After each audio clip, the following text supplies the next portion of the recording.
सर्वप्रथम महाकारुण्य सम्यक संबुद्ध को त्रिवार वंदन करते हुए तदुपरांत परम पूज्य बोधसत्व बाबा साहब डॉक्टर भीमराव अम्बेडकर जी के प्रति कृतज्ञता का भाव प्रकट करते हुए तदुपरांत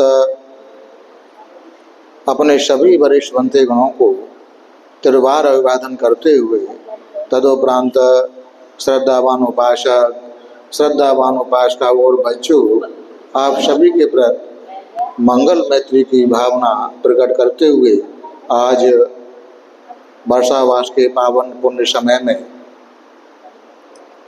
धम्म श्रवण हेतु धम्मपद अट्ट कथा भाग दो का सहस्रवग्ग का वाचन चल रहा है। सहस्रवग्ग में कल एक गाथा बीच में छूट गई थी, वो 109 नंबर की गाथा है। वो है अभिवादनशीलस्य नित्यं वृद्धापचायिनो चत्तारो धम्मावृन्ति आयुवनो सुखं बलम्। यानी जो अपने बड़ों का अभिवादन करते हैं, अभिवादनशीलस्य, जो सदा वृद्धजनों की सेवा करते हैं, शील में संपन्न होकर गुणवान लोगों का, सत्पुरुष लोगों का सेवा करते हैं, सम्मान करते हैं, उनके 4 धर्म बढ़ते हैं। चत्तारो धम्मावृन्ति, 4 धर्म बढ़ते हैं, आयु, वर्ण, सुख और बल। यानी अपने से बड़े लोगों का, सम्मानी लोगों का, गुणवान लोगों का, शीलवान लोगों का जो सम्मान करते हैं, आदर प्रकट करते हैं, सेवा करते हैं, ऐसे लोगों को 4 चीज़ें प्राप्त होती हैं। वो सब उनके अभिवादन करने से आयु, वर्ण, सुख और बल। ये जो धम्म देशना है, भगवान ने दीर्घ लंकिक की अरण्य कुटी में साधना करते हुए दीर्घायु कुमार को उद्देश्य करके कही थी। दीर्घ लंकिक नगर में रहने वाले 2 ब्राह्मण वाहिरिक तीर्थक सम्मत प्रवज्जा में प्रवज्जित हो गए। वे 48 वर्ष तक तपस्या करते रहे।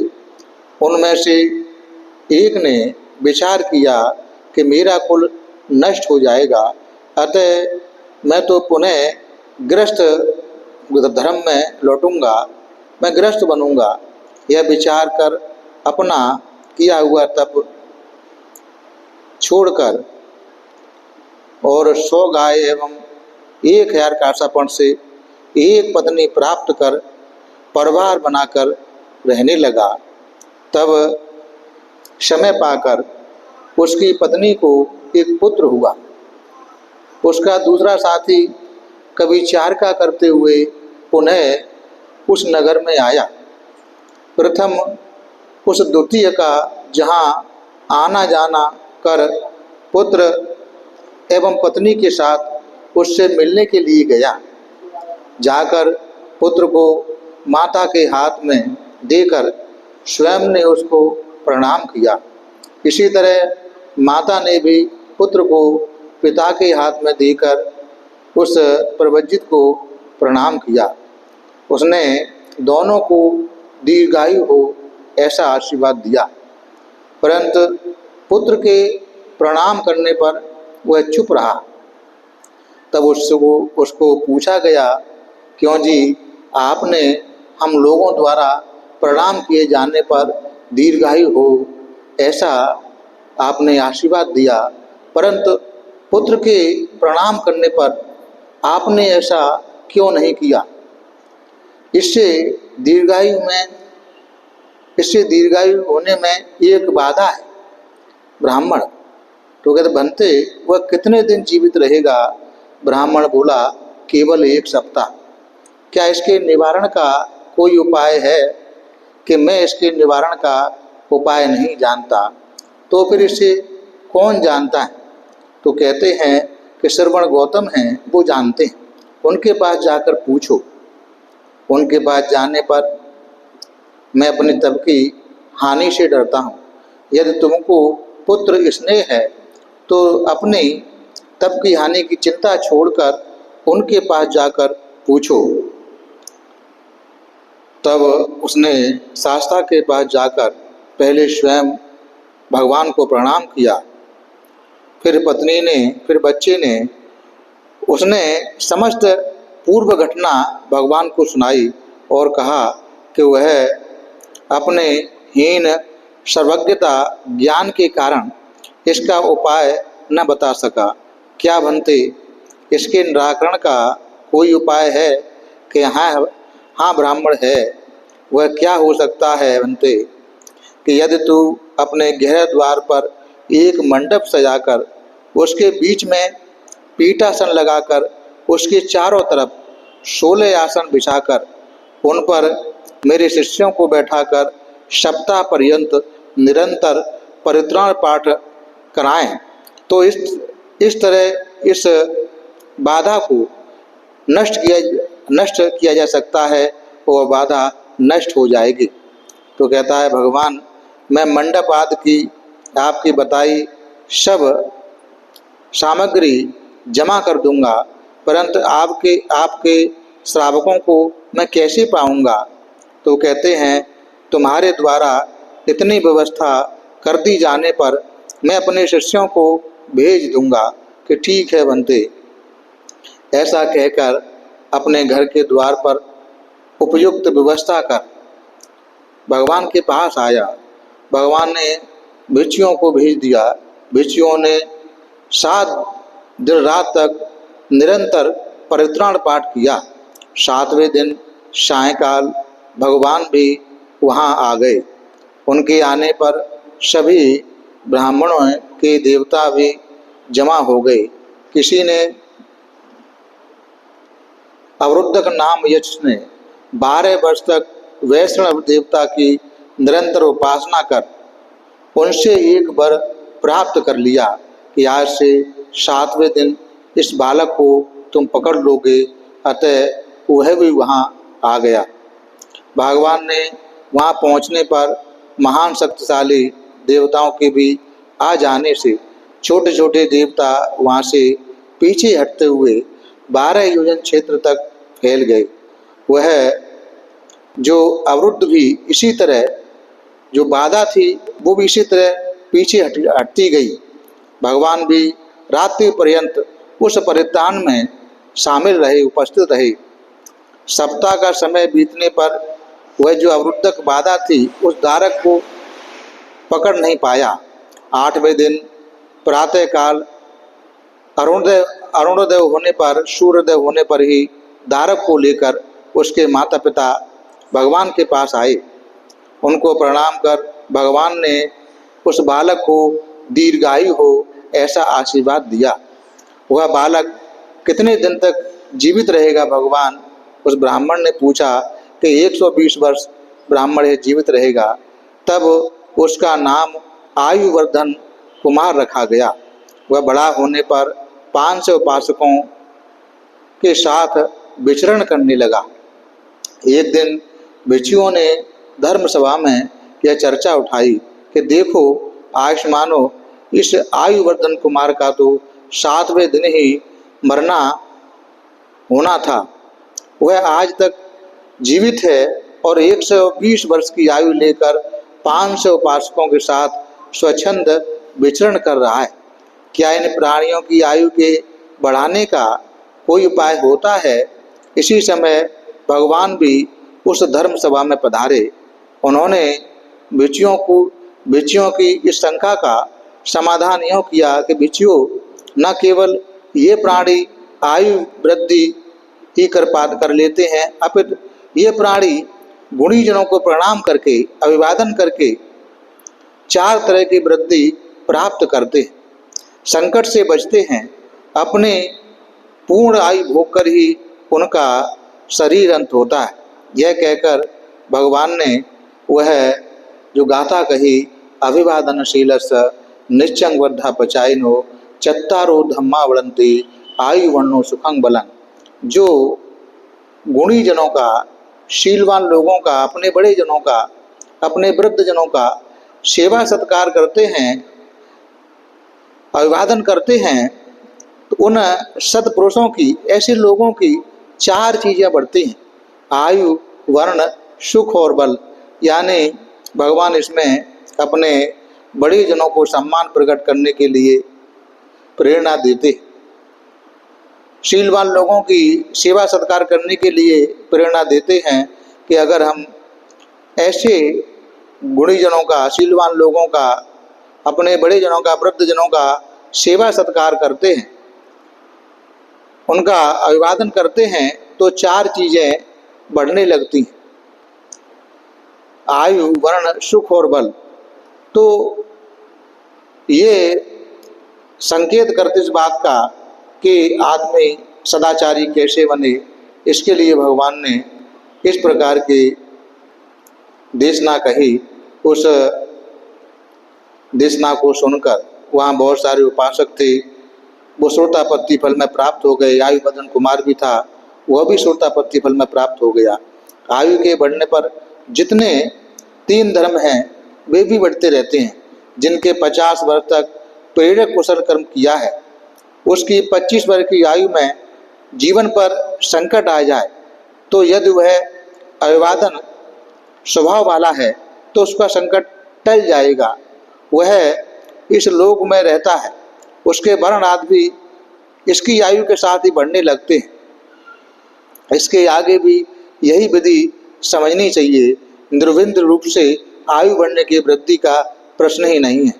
तो ऐसा हमें धारण करना चाहिए, हमेशा अपने बड़े लोगों का सम्मान सेवा सत्कार करना चाहिए, शीलवान लोगों का सम्मान सेवा सत्कार करना चाहिए, अपने भले के लिए, अपने कल्याण के लिए। एक गाथा जो आगे में है, ये गाथा पहले छूट गई थी, उसको अभी मैंने बताया। ये गाथा है, योच वसतंग जीवे दुपहियो असमाहितो एकाहंग जीवतंग सह्यो पंचवंतस्य जामिनो। ये जो धम्म देशना है, भगवान ने जीतवन में साधना करते हुए श्याणु कोटिन ने स्थिविर को उद्देश्य करके कही थी। वह स्थिविर भगवान से कर्म स्थान ग्रहण कर, जंगल में साधना कर, अर्हत प्राप्त कर, भगवान को शिक्षित करूँगा, भगवान को बताऊँगा, यह निश्चय कर वहाँ से आता हुआ मार्ग में बीमार होकर, मार्ग से कुछ हटकर एक शिलातल पर बैठा हुआ समाधि मग्न हो गया। फिर एक गांव को लूटकर आते हुए 500 चोर अपने सामर्थ्य के अनुसार चोरी की चीज़ों को गठरी बांधकर सिर पर रखकर दूर तक चलते हुए कि अब थक गए हैं, ऐसा विचार कर उस शिलाखंड पर विश्राम करेंगे। यूँ सोचते हुए वो शिलाखंड के पास आकर स्थिविर को देखकर भी यह कोई दूसरे वृक्ष का डूंट है, यूँ समझने लगे। एक चोर ने स्थिविर के सिर पर अपनी जो गठरी थी वो रख दी, दूसरे ने उस पर एक और गठरी रख दी।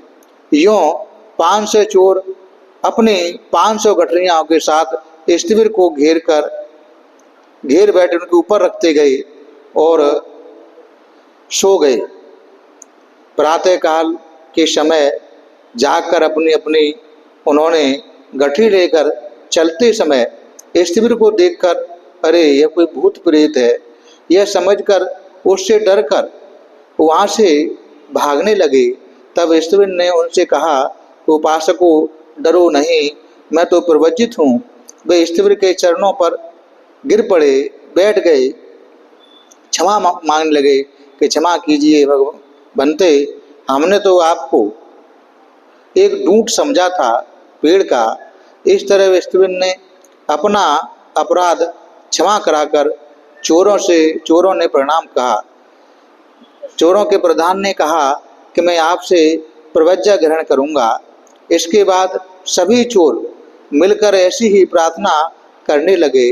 स्थिविर ने सांकृत श्रवण की तरह सबको प्रवचित कर दिया। तब से उस स्थिविर का नाम स्थायु कौंडिन्य प्रसिद्ध हो गया। वह उन भिक्षुओं के साथ भगवान के सामने आकर बोले, क्या कौंडिन्य भगवान बोले, तुमने अंतर्वासी शिष्य भी प्राप्त कर लिए। भगवान द्वारा पूछे जाने पर उसने अपने साथ बीती सारी घटना बता दी। भगवान ने उन भिक्षुओं से पूछा, क्या भिक्षुओं ऐसी ही बात है कि हाँ, हमने किसी अन्य में ऐसा चमत्कार नहीं देखा, अतः हम इनसे प्रभावित होकर प्रवज्जित हो गए हैं। उनके द्वारा ऐसा कहे जाने पर भगवान ने उनको यह धर्म उपदेश दिया कि भिक्षुओं ऐसी ही कुबुद्धि के आश्रय से 100 वर्ष तक जीवन यापन करने की अपेक्षा प्रज्ञा संपदा के सहारे सत्कर्म करते हुए एक दिन का जीवन ही अधिक श्रेष्ठकर है। साथ ही घटना से मेल खाती हुई भगवान ने यह गाथा कही, योच बस संग जीवे दुपहियों असमाहितो एकाहं जीवितं सेयो पंयवंतस्य झायनो। यानी दुर्बुद्धि असंयत इंद्रिय होकर जीवन यापन करने की अपेक्षा प्रज्ञा संपन्न ध्यान भावना में रत रहकर एक दिन का जीवन अधिक श्रेष्ठ है। ये जो भगवान ने फिर यहाँ मनुष्य को शीलवान बनने की, प्रज्ञावान बनने की प्रेरणा दी है। बाबा साहब ने भी इसी बात को कहा कि 100 वर्ष के लंबा जीवन से अपेक्षा एक दिन का बड़ा जीवन ज़्यादा कल्याणकारी है। तो बाबा साहब ने भगवान बुद्ध की शिक्षा से प्रेरणा लेकर लोगों को अपनी भाषा में धर्म सिखाने का काम किया है। तो दुष्शील आदमी अगर कोई 100 वर्ष भी जीता है और जिसकी इंद्रियां असंयत हैं, 100 वर्ष भी जीता है, तो भगवान कहते हैं कि वो 100 वर्ष का जीवन बिल्कुल बेकार है। उसकी अपेक्षा कोई एक दिन का जीवन जीता है लेकिन शीलवान जीवन जीता है, प्रज्ञावान जीवन जीता है, वो ज़्यादा कल्याणकारी है, ज़्यादा हित के लिए है, उसके सुख के लिए है, उसके कल्याण के लिए है, वर्तमान के कल्याण के लिए है, भविष्य के कल्याण के लिए है। तो ऐसा हमें धारण करना चाहिए। एक गाथा और है, 112 नंबर की गाथा। भगवान इस गाथा में कहते हैं, योज वसतंग जीवे कुशितो हीन वीर्यो एकाहं जीवितं सेयो वीर्य मारहतो दलहं। यह जो धम्म देशना है, भगवान ने जेतवन में साधना करते समय सर्पदास स्थिविर को उद्देश्य करके कही थी। श्रावस्तीवासी कोई कुलपुत्र भगवान का धर्म उपदेश सुनकर उसके प्रभाव से प्रवज्ञा लेकर समय पर उपसंपन्न भी हो गया। आगे चलकर उसको अपने जीवन के प्रति अन उत्सुकता उत्पन्न हुई।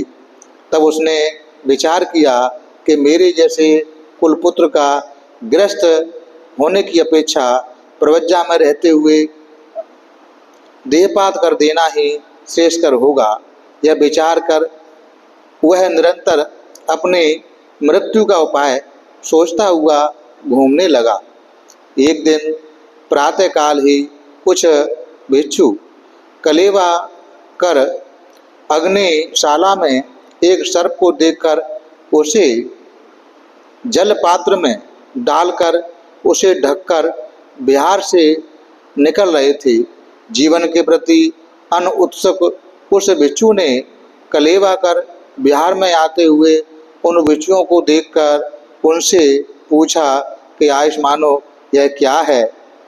यह पूछने पर वो कहते हैं कि आयुष्मंत सर्प है। ऐसा उत्तर पाकर किसका क्या करोगे, ऐसा पूछा। उन्होंने उत्तर दिया कि इसको बाहर छोड़ देंगे। यह सुनकर उसने सोचा कि इससे अपने को डसवाकर इसके विष के प्रभाव से मैं मर जाऊंगा। यह सोचकर उसने भिक्षुओं से कहा, लाइए इसे मुझको दीजिए, मैं इसे छोड़ दूंगा। यह कहकर उनके हाथ से वह जलपात्र लेकर एक स्थान पर बैठकर उस सर्प से अपने डसवाने का प्रयास किया, परंतु सर्प ने उसे डसा नहीं। सर्प उसे डसना नहीं चाहता था। वह जल पात्र में हाथ डालकर इधर उधर घुमाता था। कभी उस भयंकर विषधर में मुख में अंगुली डालकर प्रयास करता था, तो भी वह सर्प उसे नहीं डसता था। तब उसने सोचा कि यह विषैला सांप भी नहीं है, यह विषैला सांप नहीं है, यह तो घरों में घूमने वाला बिना जहर वाला सांप है। यह सोचकर उसे छोड़ बिहार में आ गया। तब बिच्छुओं ने उससे पूछा कि तुमने वह सर्प बाहर छोड़ दिया। वह बोला, आज मानो वह जो सांप था वो विषैला नहीं था, अपितु घरेलू सर्प था। कि नहीं जी, वह विषधरी था। वह सूसू कर विशाल फन उठाकर काटने को दौड़ता था। बहुत कठिनता पूर्वक हमने उसको पकड़ा था। तुम ऐसा क्यों कह रहे हो? उन्होंने बिच्छुओं ने उससे पूछा। तब उसने बताया कि उसने बहुत प्रयास किया कि सर्प उसे डस ले। उसके मुंह में अनेक बार उंगली भी डाली, परंतु उसने मुझे नहीं डसा। यह सुनकर बिच्छू चुप हो गए। फिर एक दिन कोई नाई बिहार में उस्तरा लेकर आया तथा एक तरफ बैठकर कुछ बिच्छुओं का सिर मुंडन आदि छोर कर्म करने लगा। वह बिच्छू भूमि पर रखा एक उस्तरा लेकर के इससे अपना गला काटूंगा, यह विचार कर एक वृक्ष के डाली पर अपनी गर्दन रखकर उस्तरे के तेज भाग को गले पर रखकर चलाने को तैयार हुआ, तो उसकी उपसंपदा प्राप्ति के समय से अपने सदाचार का ध्यान आया तथा वह सदाचार उसको स्वच्छ चंद्रमंडल तथा शुद्ध मणि स्कंद के समान दिखाई दिया। तब उसने उस सदाचार में अपनी प्रीति बढ़ाई। प्रीति बढ़ाने के बढ़ती हुई प्रीति समाधि में स्थापित हुई और समाधि के साथ वह व्रत संविधाओं के साथ अरहत पद प्राप्त कर गया तथा उस्तरे को लेकर चुपचाप बिहार में चला गया। तब बिच्छुओं ने उससे पूछा कि आयुष्मान कहाँ गए थे? तो मैं तो इस उस्तरे से अपना गला काट कर मरूंगा ऐसा सोचकर गया था आयुष्मानो। तो मरे क्यों नहीं कि अब अपने शरीर पर शस्त्र चलाने की आवश्यकता नहीं रही। मैं इस उस्तरे से अपना गला काटने के स्थान पर अपने सारे कलेशों के बंधन काट बैठा। बिच्छुओं ने उसकी आवाज़ सुनकर विचार किया कि बिच्छू अपने असत्य भाषण के सहारे मिथ्या ज्ञान बघाड़ रहा है। अतः उन्होंने भगवान के सामने यह घटना सुनाई। भगवान ने कहा कि बिच्छुओं, छीणा सा बिच्छू स्वयं अपने शरीर पर शस्त्र नहीं चलाया करते। तब बिच्छुओं ने भगवान से प्रश्न किया कि बनते, आप इसे छीणा सा बता रहे हैं, यह तो कल तक इस धर्म में अनुत्सुकता दिखा रहा था। इसके अरहत का आधार क्या हो सकता है तथा उस सर्प ने इसको क्यों नहीं डसा? बिच्छुओं, वह सर्प इसका अतीत के तीसरे जन्म में दास था। वह अपने स्वामी का शरीर डसना नहीं चाहता था। इस तरह भगवान ने बिच्छुओं के 3 प्रश्नों में से एक का उत्तर दिया। तब वे उस बिच्छू का नाम सर्पदासी प्रसिद्ध हो गया। भगवान ने उसकी अनुत्सुकता का कारण बताया अतीत कथा से कि अतीत कथा में काश्यप सम्यक संबुद्ध की समय कोई कुलपुत्र भगवान से धर्म कथा सुनकर उसके प्रभाव से संसार के प्रति ग्लानि मानकर प्रवज्जा लेकर उपसंपदा प्राप्त कर आगे चलकर कुछ समय बाद उसने धर्म में उत्पन्न अपनी अनभिरुचि अपने एक साथी के सामने रखी।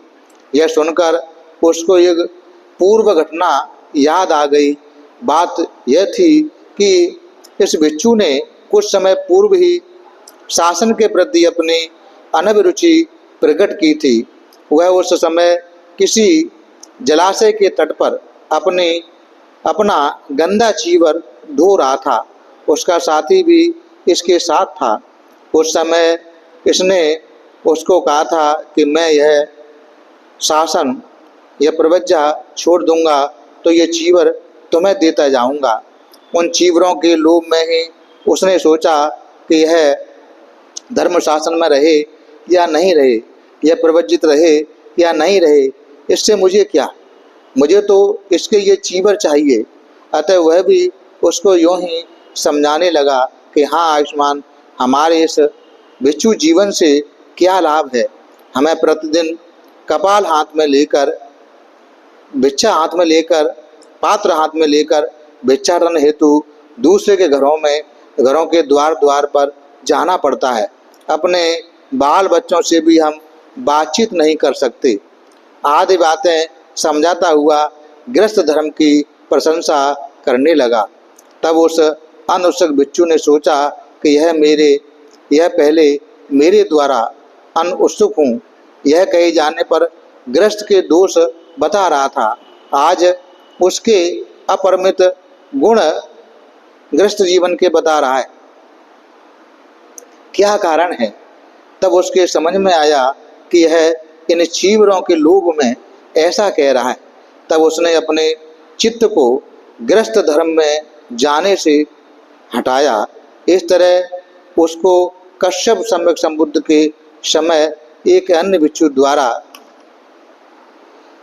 इसकी धर्म में अप्रीति उत्पन्न करा देने के कारण इस जन्म में भी उसको ऐसी ही अनवरति उत्पन्न हुई तथा उस बुद्ध काल में 20,000 वर्ष तक धर्म साधना की थी।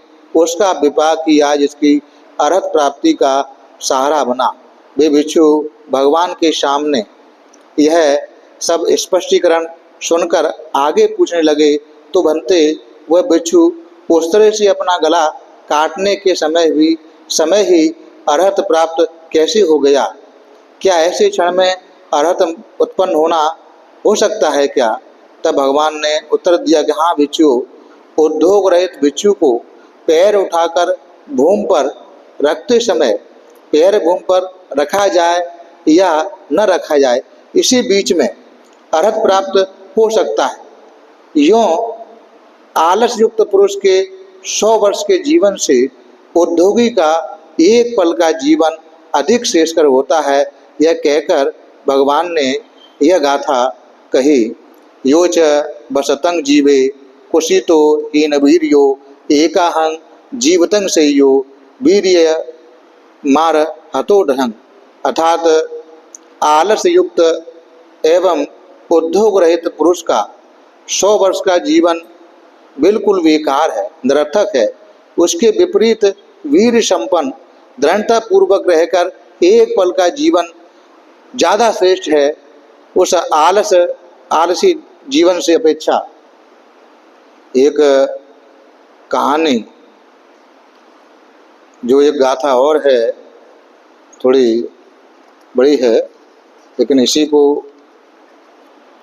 जैसे 113 नंबर की गाथा है।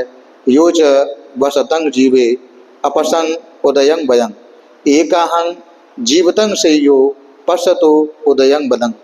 यानी भगवान कहते हैं, पंच स्कंदों के उत्पात एवं विनाश को न समझने वाले अज्ञानी का 100 वर्ष का जीवन बेकार है।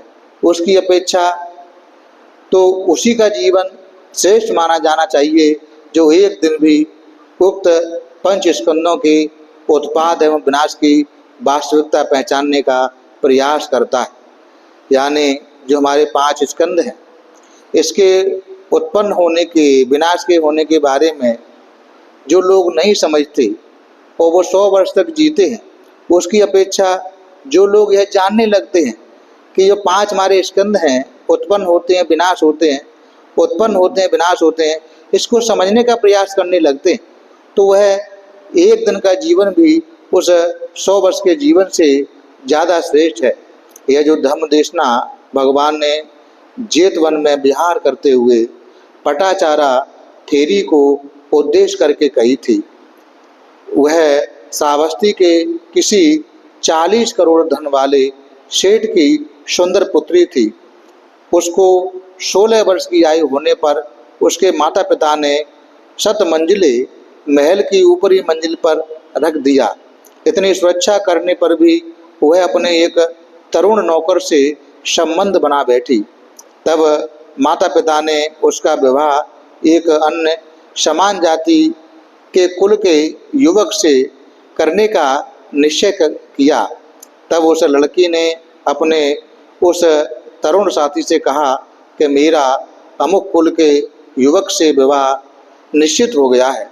मेरा पति कुल में जाने का होने के बाद यदि तुम यहाँ से कोई भेंट लेकर आओगे तो भी वे लोग तुम्हें मेरे पास तक नहीं आने देंगे। अतः यदि तुम्हारा मुझ में स्नेह है तो तुम अभी मुझे लेकर कहीं दूसरी जगह चलो। तब उस साथी ने उसकी बात स्वीकार कर ली और कहा कि कल प्रातःकाल नगर के मुख्य द्वार पर मैं फलाने स्थान पर खड़ा मिलूंगा, तुम भी किसी बहाने से वहां आ जाओ। यह कहकर वह दूसरे दिन बताए स्थान पर जाकर खड़ा हो गया। वह लड़की भी मोटे कपड़े पहनकर, केश बिखेर कर, शरीर पर उपटन लगाकर, जल पात्र लेकर दासियों के साथ घर से निकलती हुई उस स्थान पर पहुंची। वह उसे लेकर दूर किसी स्थान पर चला गया। वहां एक गांव में निवास करता हुआ जंगल में खेती का कार्य कर अपनी जीविका चलाने लगा। स्त्री भी घड़े से जल लाकर अपने हाथ से कूटना पीसना कर अपने कुकृत्यों का फल भोगने लगी। समय आने पर उसकी कोख में गर्भ ठहर गया। वह 9 महीने पूर्ण होने पर सोचने लगी कि यहाँ तो हमारा कोई सहायक नहीं है। हाँ, माता पिता का हृदय कोमल होता है, उनके पास यदि पहुँच जाया जाए तो इस गर्भ के बालक की रक्षा हो सकती है। उसने अपना यह विचार अपने स्वामी से कहा। स्वामी ने उत्तर दिया कि भद्रे, क्या कह रही हो? तुम्हारे माता पिता मेरे लिए अनेक संकट पैदा कर देंगे। नहीं, मैं वहाँ नहीं जा सकता। और वहाँ जाने का उसने मना कर दिया। उसके बार बार याचना करने पर भी जब वह पिता के घर चलने को तैयार नहीं हुआ तो उसने एक दिन वन में चले जाने पर वह अपने पड़ोसी से यह कहकर कि वे आकर यदि मेरे विषय में पूछें कहाँ गई है तो कह देना कि अपने कुल गृह चली गई है, अपने पिता के घर गई है। अपने घर का द्वार बंद कर चल दी। उन्हें बताकर उसके स्वामी ने आकर गृह द्वार बंद देखकर पड़ोसी लोगों से पूछने पर उन्होंने सारी बातें बताई।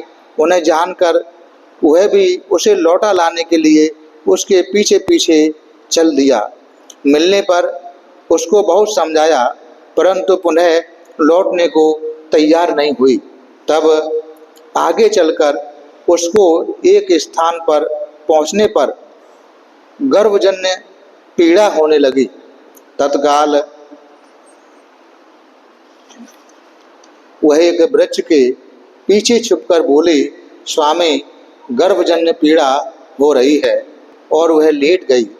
1-2 बार करवट बदलने पर वह एक पुत्र उत्पन्न कर बोली कि जिस कार्य के लिए मैं अपने माता के घर जा रही थी वह कार्य तो यहीं पूर्ण हो गया तथा पुनः वह वहीं वापस आ गई। उसको दूसरे समय पुनः जब समय आया गर्भ ठहरा तो गर्भ के पूर्ण होने पर वह पहले की तरह स्वामी से याचना करने लगी कि माता के घर चलें, पर उसने मना कर दिया। पहले तब वह जंगल गया, तब वह पहले पुत्र को गोद में लेकर उसी तरह जाकर स्वामी द्वारा ठहरो कहे जाने पर भी नहीं लौटी तो उसी समय बादलों की घनघोर घटा गिराई और आकाश से निरंतर बारिश होने लगी। उस समय उसको गर्भजन्य पीड़ा हुई। उसने स्वामी को बुलाकर कहा कि स्वामी, मुझे गर्भजन्य पीड़ा हो रही है, मैं इधर उधर मैं रोक नहीं सकती, कोई वर्षा रहित स्थान खोजो। तो उसके हाथ में वसूली इधर उधर खोजते हुए एक बॉम्बी के मस्तिष्क पर खड़े जुरमुट को देखकर उसको काटना आरंभ किया। तब एक सर्प ने उस बॉम्बी से निकलकर उसके स्वामी को डस लिया। तत्काल ही उसका शरीर विष की अग्नि से जलता हुआ नीले रंग का हो गया और वह मर गया। उस स्त्री ने भी बहुत कष्ट भोगते हुए बहुत समय तक प्रतीक्षा करने पर उसे आता हुआ न देखकर दूसरे पुत्र पैदा होने पर वह चिल्लाने लगी।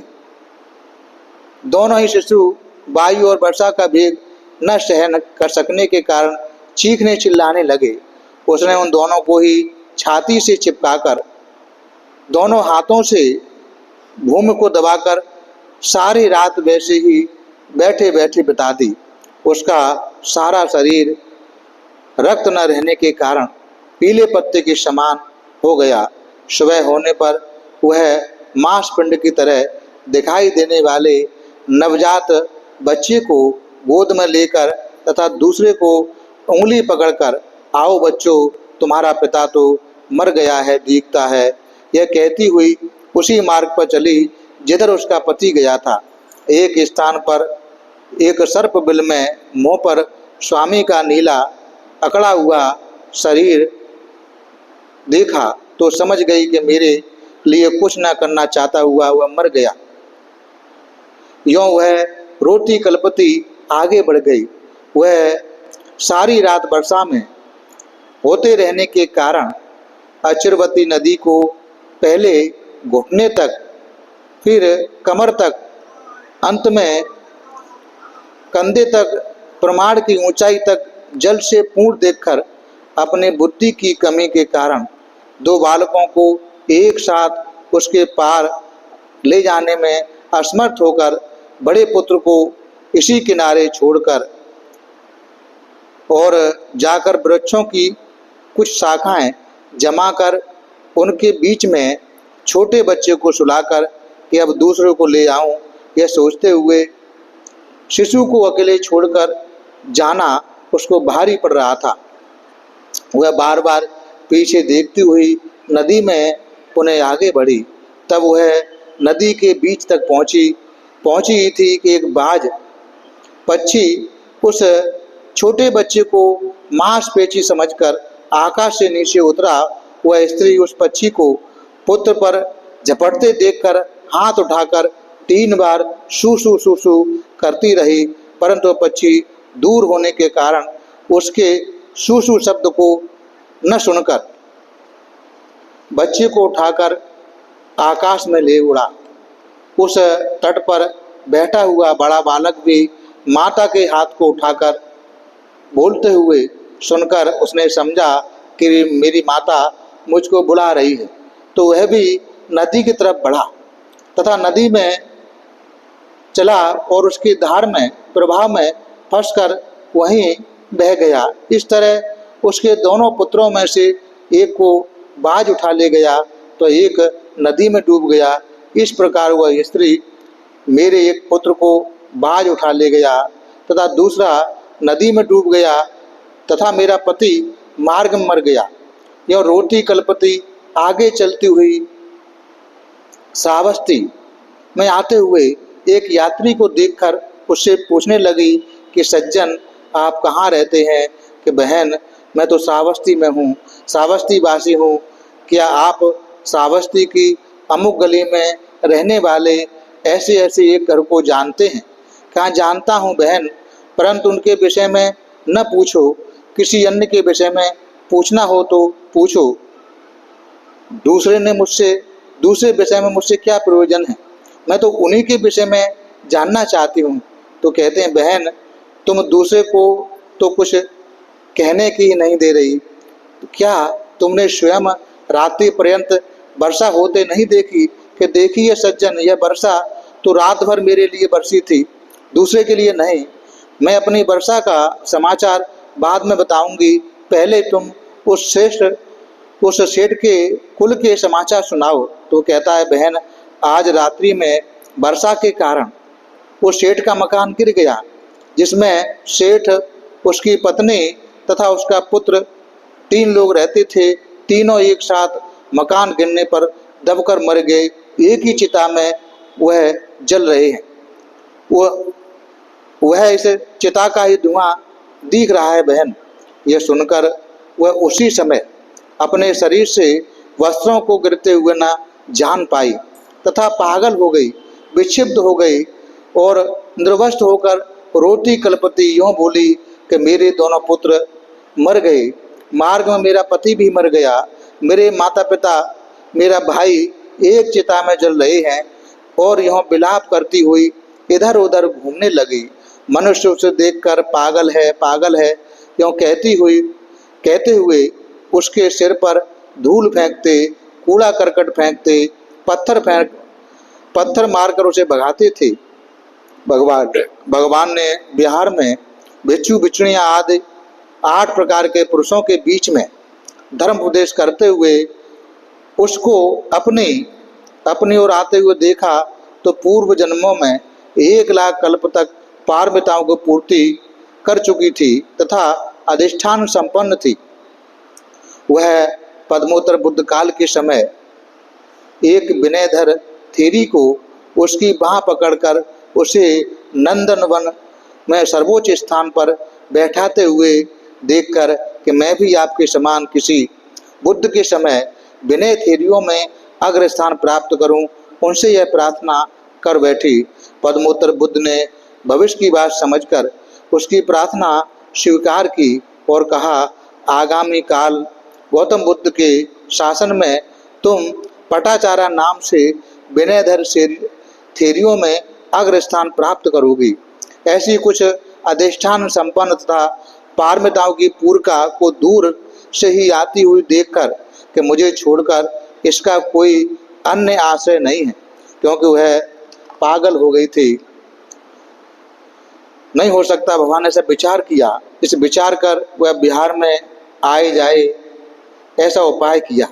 वह सारा परिषद एक साथ बोल उठी, इस पागल को यहाँ से भगाओ, इसे आने मन दो। सारा परिषद बोल रहा है। भगवान ने कहा, आने दो, इसे मत रोको। ऐसा कहकर भगवान ने जब लोगों से कहा, जब वह समीप आ गई, कहा, बहन अपनी वास्तविकता को याद करो। तब बुद्ध की कृपा से उसको अपनी वास्तविक स्थिति याद आ गई। तब उसे ध्यान में आया कि वह तो नग्न है। उसे बहुत लज्जा एवं संकोच हुआ। वह वहीं उकड़ू बैठ गई। तब किसी भले पुरुष ने उस पर एक वस्त्र डाल दिया। वह उसे पहनकर भगवान के सामने जाकर उनके सुवर्ण चरणों में अपने शरीर के 5 अंग भूमि पर टिकाकर पंचांग प्रणाम किया तथा निवेदन किया कि बनते आप मेरे आश्रय स्थान तथा शरण स्थान बनने की कृपा करें। मेरे एक पुत्र को बाज उठा ले गया, एक नदी में डूब गया, मार्ग में मेरा पति भी मर गया, माता पिता एवं भाई भी घर में दबकर मर जाने पर एक ही चिता पर रखकर जला दिए गए। भगवान ने उसका कहना सुनकर कहा कि पटाचार्य चिंता न कर, तू अब अपने रक्षक शरण तथा आश्रय देने में समर्थ के पास आ गई है। जैसे अब तुम्हारे एक पुत्र को और तुम्हारे दूसरे पुत्र को, माता पिता को, भाई को घर में दब गए, वैसे ही संसार में पुत्रादि के मरने पर तुम्हारे जैसी रोती हुई स्त्रियों के आंसू इन 4 महासमुद्रों के जल से अधिक है। यह कहते हुए यह गाथा कही कि 4 समुद्रों का जल फिर भी सीमित है, जबकि आज तक पुत्र आदि के वियोग में रोती हुई स्त्रियों एवं पुरुषों के आंसू उस जल से कहीं अधिक होंगे। अतः बहन, तुम अकेली ऐसा विलाप क्यों कर रही हो? इस तरह भगवान द्वारा संसार की अनादिता बोधक अनित्यवाद का उसे धर्म उपदेश किया और उस धर्म उपदेश को सुनकर उसका शोक कम हो गया। तब भगवान ने उसका शोक कम हुआ जानकर पुनः भगवान ने उसको समझाते हुए कहा कि पटाचार्य, किसी के पुत्र आदि उसके परलोक जाते समय उसके रक्षक या शरण स्थल नहीं बन पाते, अतः वे हो कर भी न होने के समान है। बुद्धिमान को तो शील का आचरण करते हुए अपने को निर्वाण तक पहुंचाने वाले मार्ग को ही शीघ्रता से खोजने का प्रयास करना चाहिए। यह धर्म उपदेश करते हुए भगवान ने गाथा कही, पुत्र पिता तथा बांधव बंधन किसी की रक्षा नहीं कर सकते, भाई बंधु किसी की रक्षा नहीं कर पाते। मृत्यु के मुख में जाते हुए सारे ज्ञाति जनों द्वारा रक्षा करना असंभव है। इस सत्य को जानकर बुद्धिमान लोग शील संपन्न होकर निर्वाण की प्राप्ति की तरफ ले चलने वाले मार्ग की खोज करें। इस देशना के प्रभाव से पटाचारा ने अपने महापृथ्वी कण जितने कलेशों को जलाकर श्रोतापत्ति फल में प्राप्त किया तथा वहाँ उपस्थित अन्य साधकों ने भी उस श्रोतापत्ति फल की प्राप्ति की। तब पटाचारा ने श्रोतापन्न होकर भगवान से प्रवज्जा की याचना की। भगवान ने उसको बिछड़ियों के संग में भेजकर प्रवज्जा दिलवा दी। वह उपसंपन्न प्राप्त करके पूर्व में पतित आचार करने वाली होने के कारण पटाचारा नाम से ही प्रसिद्ध हो गई। वह एक दिन जल पात्र से पैर धोती हुई जल डालने लगी। उसने प्रथम बार कम जल डाला तो वह कुछ दूर जाकर सूख गया। दूसरी बार कुछ अधिक जल डाला तो वह पहले की अपेक्षा कुछ अधिक दूर जाकर सूख गया तथा तीसरी बार वह और ज़्यादा जल डाला तो इसी तरह वह और ज़्यादा दूर जाकर सूख गया। इसी क्रम में उस जल के आलम्बन को लेकर आयु के भी 3 भाग उसके विषय में उसने सोचा कि आयु के प्रथम भाग में भी लोग मर जाते, उससे कुछ अधिक आयु प्राप्त होने पर भी लोग मर जाते। उससे द्वितीय भाग में जब जल डाला तो उसने सोचा और अधिक आयु प्राप्त होने पर भी लोग मर जाते हैं। तीसरी बार में जब उसने जल डाला तो सोचा कि अंतिम आयु में भी लोग मरते ही हैं। भगवान ने अपनी गंध कुटी में बैठे बैठे प्रकाश फैलाकर उसके सामने खड़े हुए और उसको उपदेश करते हुए बोले, यही बात है पटाचार्य, 5 ही स्कंदों का उत्पाद एवं नाश न देखने वाले अज्ञानी के 100 वर्ष जीवन की अपेक्षा उनके उत्पाद और विनाश को समझने वाले ज्ञानी का 1 मुहूर्त का जीवन ही अधिक श्रेष्ठकर है। क्यों कहकर घटना से मेल मिलाते हुए धर्म उपदेश कर भगवान ने यह गाथा कही, योच वसतं जीवे अपसंग उदयं वयं एकाहं जीवतं संयो पश्यतो उदयं वदं। यानी 5 स्कंदों के उत्पाद एवं विनाश को न समझने वाले अज्ञानी लोगों का 100 वर्ष का जीवन निरर्थक है। उसकी अपेक्षा उसी का जीवन श्रेष्ठ माना जाना चाहिए जो एक दिन का 5 स्कंदों के जीवन को 5 स्कंदों के उत्पाद और विनय की वास्तविकता को समझने का प्रयास में लगा रहता है। भगवान ने जो धम्म देशना कही, इस धम्म देशना को सुनकर वहाँ बहुत सारे जो लोग थे वह श्रोतापत्ति फल में प्राप्त हो गए और जो पटाचारा भिक्षुणी थी वह अर्हत प्राप्त हो गई। यानी 5 स्कंदों के उत्पाद बनने का क्या कारण होता है समझने का, क्योंकि जो हमारा आसक्ति का बंधन है, तृष्णाओं का बंधन है, वो टूटता है जब 5 इंद्रियों के बारे में 5 स्कंदों के बारे में सोचते हैं। 5 स्कंद होते हैं हमारे रूप, वेदना, संज्ञा और संस्कार। ये शरीर के 5 भागों में बटा हुआ 5 स्कंद है। जब इसके बारे में समझते हैं और प्रयास करते हैं कि सभी उत्पन्न होते हैं और व्यय होते हैं, जो ध्यान साधना करते हैं, ध्यान साधना करते हुए मालूम पड़ता है कि कोई संवेदना उठी और विनष्ट हो गई, उठी विनष्ट हो गई, उत्पन्न होगा विनय और विनष्ट हो गया, तो हम धर्म को समझते हैं, सत्य को समझते हैं, सत्य का साक्षात्कार करते हैं। तो भगवान यहाँ कहना चाहते हैं जो सत्य का साक्षात्कार करने का प्रयास करते हैं, जो सत्य को जानने का प्रयास करते हैं, उनके एक क्षण का जीवन अधिक श्रेष्ठकर है। और जो सत्य को समझने का प्रयास नहीं करते, ऐसे अज्ञानी लोग 100 वर्ष भी जिए हैं तो उनका जीवन बिल्कुल बेकार है। आज आप लोगों ने वर्षावास के पावन पुण्य समय में बुद्ध विहार में आकर वंदना ली, शील ग्रहण किए, धम्म श्रवण किया, इस प्रकार बहुत सारे पुण्य आप लोगों ने संचय किए। ये सभी पुण्य आप लोगों के जीवन में सहायक हों। ये सभी पुण्य के बल से आप लोगों के जीवन से सारे प्रकार की आपत्ति विपत्ति, सारे प्रकार की विघ्न बाधा दूर हो, धन संपत्ति की वृद्धि हो, ऐसी कामना करता हूँ। सभी लोग सुखी और निरोगी रहें, ऐसी कामना करता हूँ। और जो हम लोगों ने जितने भी पुण्य आज धर्म कार्य करके अर्जित किए हैं, ये सारे पुण्य हम संसार के सारे प्राणियों को अनुमोदन करते हैं।